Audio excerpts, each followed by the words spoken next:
मी अर्थसंकल्पाच्या अधिवेशनाला सभागृहात जाण्यापूर्वी आज सकाळी आपल्याशी बोललो आणि काल तर पत्रकार परिषद घेऊन बोललेलो आहे।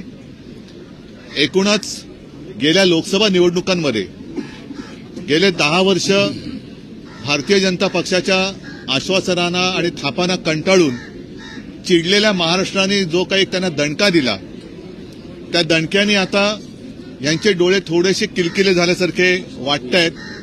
तरी देखील जनता यांच्या थापांवरती विश्वास ठेवेल असं मला काय वाटत नाही। महाराष्ट्रातली जनता ही सुजाण आहे, सज्ञान आहे आणि स्वाभिमानी आहे। किती यांनी फसवण्याचा प्रयत्न केला तरी देखील महाराष्ट्र ओरबाडून गुजरातला नेण्याचं जे काही षडयंत्र हे आता उघड झालेलं आहे, ज्याबद्दल मी सभागृहात जाण्यापूर्वी आपल्याशी बोललो की आता महाराष्ट्र हा गुजरातच्या पाठी गेलेला आहे। यांचा प्रयत्न हाच आहे की काहीतरी धूळफेक करायची, जनतेला फसवायचं, रेटून खोटं बोलायचं आणि पुन्हा सरकार आणून महाराष्ट्र लुबाडायला सुरुवात करायची। अनेकदा आपल्याला कल्पना असेल की निवडणूक आल्यानंतर अशा काही घोषणा केल्या जातात। आजचा हा अर्थसंकल्प म्हणजे आश्वासनांची अतिवृष्टी होती, त्याच्यामध्ये थापांचा महापूर आहे आणि सगळ्याच घटकाला आपल्यासोबत जोडून नेण्याचा हा एक खोटा प्रयत्न, ज्याला देवेंद्रजींच्या भाषेत खोटं नरेटिव्ह असंच या अर्थसंकल्पाचं एक वर्णन करावं लागेल।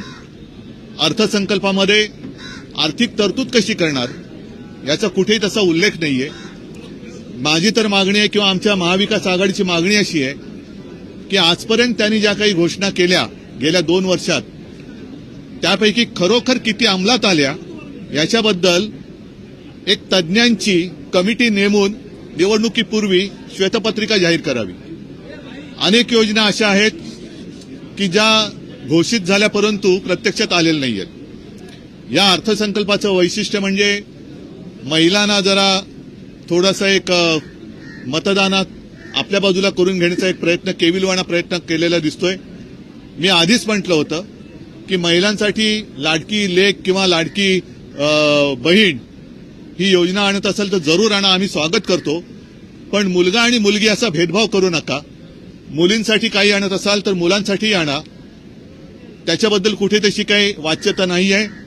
माता भगिनींना तुम्ही हे जे काही देत आहात जरूर द्या, पण त्याच वेळेला परत एकदा सांगेन की आज राज्यामध्ये हजारो तरुण बेकार असताना घरी गेल्यानंतर ती माता भगिनी त्याला काय उत्तर देणार, ह्या प्रश्नाचं उत्तर या अर्थसंकल्पात कुठेही दिसत नाही।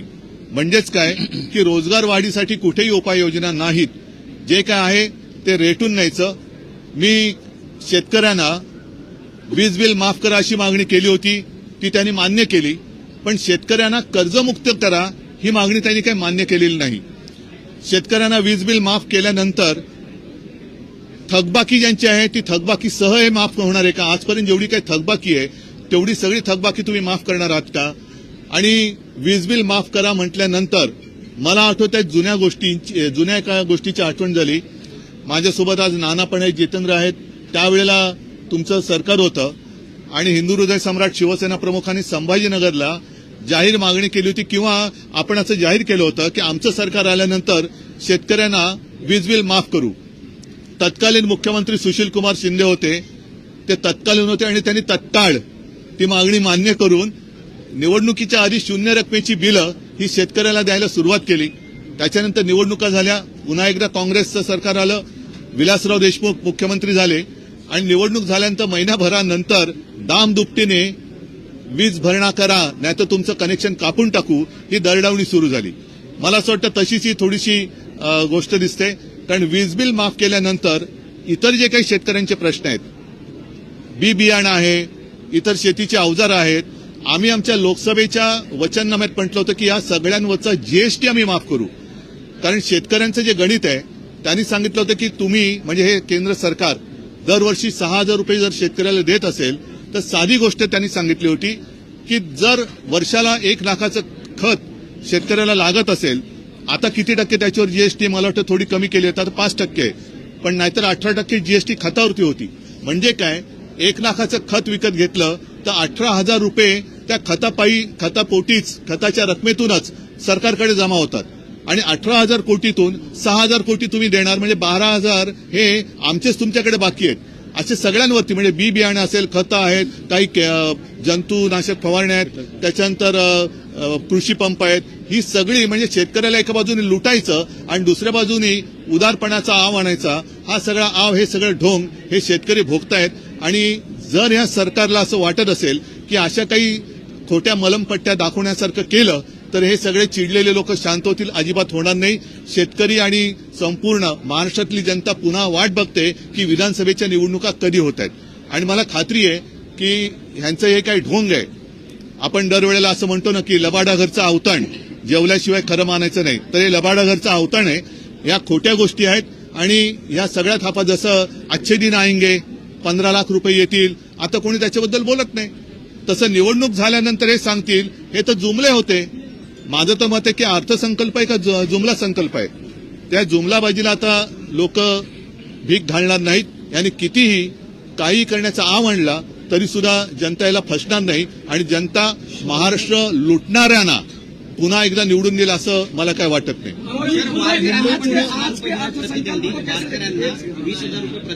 हो, त्यांनी वारकऱ्यांची, मी म्हणेन वारकऱ्यांचा अपमान आहे.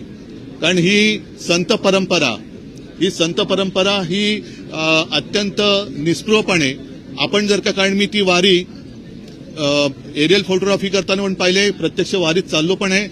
त्यांच्याकडे त्यांचं सामान असं काही नसतं, देहभान हरपून ते विठू नामाचा गजर करत जात असतं. त्यांना पैशांनी काही देणं घेणं नसतं. पण आता ती सुद्धा विकत घेण्याची परंपरा हे सुरू करते की काय? कारण 1000 वर्षांची ही परंपरा आहे, 700-800 ते 1000 वर्षाची. आजपर्यंत त्यांना कुठेही तशी काही कोणी गरज लागली, कारण त्यांचं सगळं काय असतं तो विठुराय आहे. म्हणजे अनेक वारकरी हजारो लाखोच्या संख्येने तिकडे जातात. मंदिरात त्यांना प्रवेश मिळत पण नाही, कारण एवढी गर्दी असते की मंदिराजवळ पण ते जाऊ शकत नाही. पण त्या मंदिराचा कळस बघून त्याच्यात ते आयुष्य सार्थकी लागलं असं मानतात. त्यांना तुम्ही पैशाचा लोभ दाखवू शकत नाही. एक गोष्ट अशी आहे, मला वाटतं ते आणखीन कुठलं ते अल्पसंख्याकांचं मौलाना आझाद, त्याची तरतूद वाढवली. म्हणजे या सरकारने आता हिंदुत्व सोडलं का? या सरकारने हिंदुत्व का सोडलं?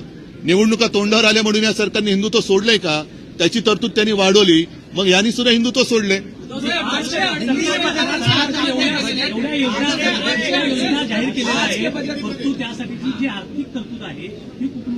आर्थिक तरतुदीबद्दल कुठेही याच्याबद्दल उल्लेख नाही. म्हणजेच काय, हे गाजराची पुंगी ज्याला म्हणतो, वाजली तर वाजली नाही तर मोडून खाल्ली, हा गाजरांचा अर्थसंकल्प आहे, गाजर दाखवण्याचा प्रकार आहे. आर्थिक तरतूद याच्यामध्ये कुठेही दाखवलेली नाहीये. आणि त्याच्याबद्दल आम्ही जशी माहिती आम्हाला मिळेल तसतसं येत्या काही दिवसांमध्ये सगळ्यांची सल्लामसलत करून आम्ही त्याच्यावरची मतं मांडूच. पण आर्थिक तरतूद कुठून आणणार? मोदी देणार आहेत का पैसे? मोदी पैसे देणार आहेत का?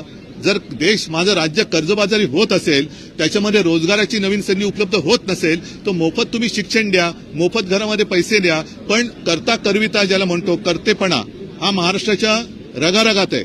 महाराष्ट्र स्वाभिमानी आहे. महाराष्ट्रामध्ये कर्तबगार पुरुष आणि कर्तबगार महिला ही महाराष्ट्राची संस्कृती आणि महाराष्ट्राची परंपरा आहे.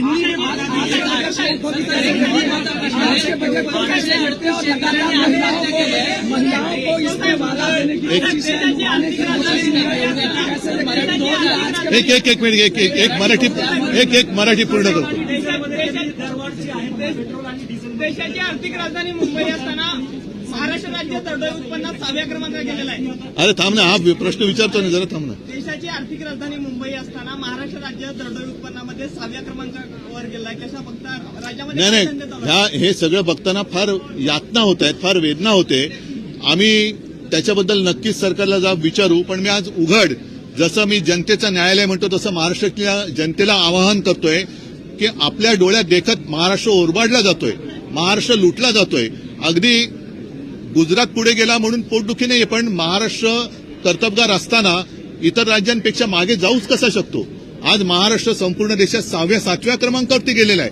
मग महाराष्ट्रातलं ते सगळं कर्तृत्व गेलं कुठे? आणि असा हा महाराष्ट्र एका बाजूने खाली जात असताना पुन्हा त्याला आणखीन खाली ढकलण्यासाठी या सोयी सुविधांची खिरापत वाटल्यासारखं दाखवून परत जर काही निवडून येण्याची स्वप्न बघत असतील तर मला नाही वाटत महाराष्ट्र यांना पुन्हा निवडून देईल. कारण महाराष्ट्र लुटला जातोय आणि महाराष्ट्र लुटणाऱ्यांना मदत करणाऱ्यांना महाराष्ट्र पुन्हा निवडून देणार नाही. आज के बजट को उद्धव जी कैसे देखते हैं, किस तरीके से महिलाओं को लुभाने की कोशिश हुई है, खास करके ये वोटिंग अरे थांब एक बार मराठी पुरा होने दो. चलो. 4 महिन्यात या चालू वर्षात 838 शेतकऱ्यांनी आत्महत्या केल्यात आणि त्यातल्या फक्त 104 लोकांनाच मदत आतापर्यंत सरकारकडनं मिळालेली आहे. किती एक भयानक स्वरूप हे पाहायला मिळतं. ही भीषणता आणि हे भीषण वास्तव हे फार भीषण म्हटल्यानंतर भयानक आहे. आणि म्हणूनच मी म्हटलं की मी सभागृहात जाण्यापूर्वी आपल्याशी बोललो होतो की शेतकऱ्यांना वीज बिल माफ करा. त्यांनी ते वीज बिल माफ केल्यासारखं दाखवलंय, पण किती काळ राहणार आहे, थकबाकीचं काय होणार आहे, आणि ज्यांनी आजपर्यंत आत्महत्या केले त्यांची घरं उजाड पडलेत. या शेतकऱ्यांना आपत्कालीन मदत ही पोचलेली नाहीये. पंचनाम्यांची थोतांड आणि पंचनाम्यांची नाटकं झाली पण मदत काही पोचत नाही. कर्जबाजारी शेतकरी जो झालेला आहे त्याच्यासाठी तुम्ही काय दिलासा देणार आहात त्याच्याबद्दल काही उल्लेख नाहीये. बोगस बी बियाणं हा एक विषय असतो. बी बियाण्याच्या वाढत्या किमती, खतांच्या वाढत्या किमती, आणि त्याच्यानंतर सगळ्यात महत्वाचा की पीक आल्यानंतर हमी भावाचं काय. जर माल पडून राहणार असेल, मगाशीच कोणीतरी म्हटलं की दूध उत्पादक शेतकऱ्यांनी आज आंदोलन केलं. काल तर मला माहिती मिळाली की दुधाची भुकटी सुद्धा आता आयात केली जाते. इन्कम त्याच्यावरती ड्युटी कमी किंवा माफ करून सूर्यफुलाचं तेल आयात केलं जाते. म्हणजे कांदा निर्यात जो निर्यातदार आहे, शेतकरी आहे, त्यांची निर्यात बंद आणि त्याला वीज बिल माफ. म्हणजे पिकलंय ना सगळं. तुम्ही एक गोष्ट करून चालणार नाही. वीज बिल माफ केलं तर त्याच्यानंतर ते जे काय उत्पन्न येईल, पीक येईल, त्याच्या पुढे त्याला किंमत कशी देणार. आणि परत एकदा सांगतो की अगदी मोफत शिक्षणाची सोय जरी केली तरी शिकल्या सवरलेल्यांना पुढे त्या शिक्षणाचं करायचं काय. कारण शिकल्यानंतर परीक्षा द्यायला गेल्यानंतर पेपर लीक होणार असेल तर त्या शिक्षणाचा उपयोग काय, आणि मग परत नोकरीचं काय. म्हणजे थोडक्यात की असं हे सरकार करू इच्छिते की महाराष्ट्रातलं प्रत्येक घर हे मोदींवरती अवलंबून राहायला पाहिजे. मोदी तुम्हाला दरमहा काय देतील ते देतील, घ्या आणि गपरा. मला वाटतं नाना आता थोडं हिंदी में बात करू पहिले नाना.